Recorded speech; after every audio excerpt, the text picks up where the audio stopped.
I'm Rick Harp. This is your APTN News Brief for Friday, July 4th. We begin with ongoing protests against Quebec's Bill 97. Promoted as a way to modernize the province's forestry regime, many First Nations oppose the legislation, sending eviction notices to logging companies and putting up blockades on roads used by their trucks.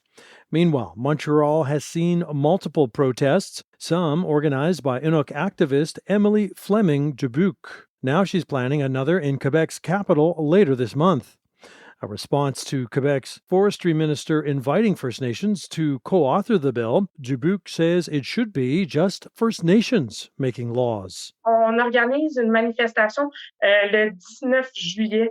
We're organizing a demonstration on July 19th. We're going to communicate the info on our platforms simply because there are several people who want to join our mobilizations. But we realize that it's not only in Montreal. Several have asked us to gather in Quebec City. We also have several organizations that want to join the cause and offer us their help because this bill is going to affect all Quebecers. It's not just First Nations, the Aboriginal people, but it's a bill that affects all Quebecers. Ce projet de loi, c'est un projet de loi qui va toucher l'ensemble des Québécois et Québécoises.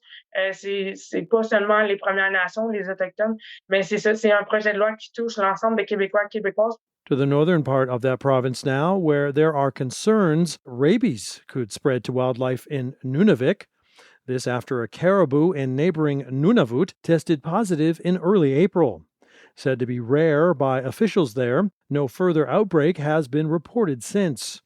Marianne Gagne is a biologist and provincial coordinator for rabies with Quebec's Ministry of Environment, Climate Change, Wildlife and Parks. She says Nunavik already deals with infected foxes, a disease which can be transmitted to other animals, even humans. Gagne says the best course of action with rabies is prevention. Because usually, like foxes, they don't come close to community when there's dogs outside and all that. If they're vaccinated, they're going to protect the community as well as protect the families and all that, because they won't be able to transmit the virus, because dog can contract rabies from an infected fox and after could be transmitting it to human as well. So vaccinating dogs and staying away from wildlife, and if you have to manipulate because you're hunting or you're trapping, just make sure you wear gloves. And if there's any chances of, glasses or wear a mask. So those are all ways to protect yourself against rabies. And finally, it's been just over a year since the Eagle Mine disaster near Mayo, Yukon. That's where hundreds of millions of liters of cyanide solution were released into the surrounding environment.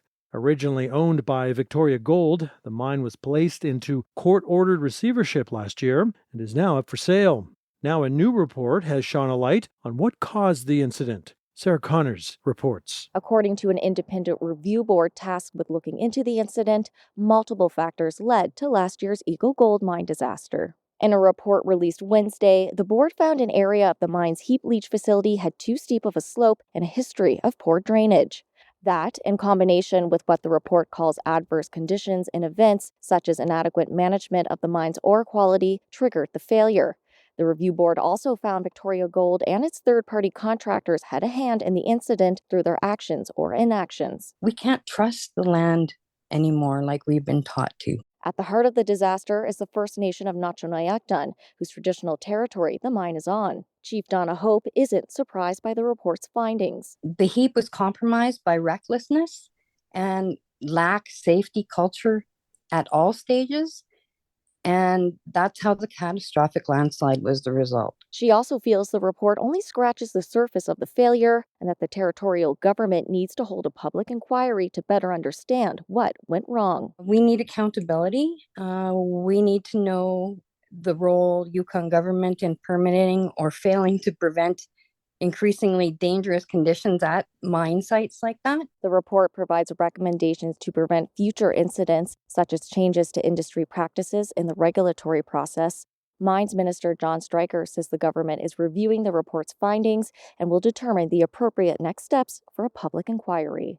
Sarah Connors, APTN National News, Whitehorse. And that's your APTN News Brief for Friday, July 4th. I'm Rick Harp.